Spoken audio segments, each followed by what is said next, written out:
The biggest trade deal that's been years in the making could finally be on the cards. Both the United States and European Union are keen to start negotiations to establish a transatlantic trade and investment partnership.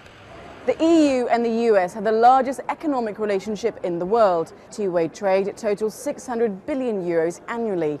A lot of hype and enthusiasm surrounds this potential FTA, but what will it actually mean for the way in which we do business with other countries, and how will it affect European citizens? Let's see what MEPs have to say.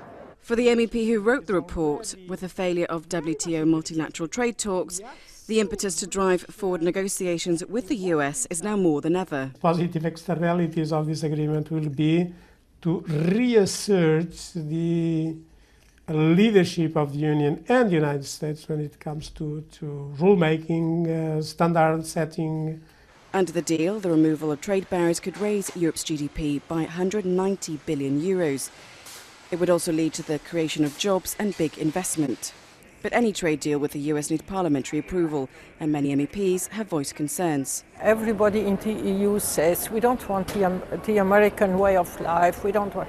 But what we want is also that the Americans are dealing with us on the same level. Skeptics say the economies on both sides will only be boosted by around 1%. The pact would weaken the WTO and the EU's trade relations with other countries. We will not abandon any of the other negotiations we are dealing with. Even a slight increase of the exchanges will bring about a huge added value in terms of growth and jobs in other side of the Atlantic.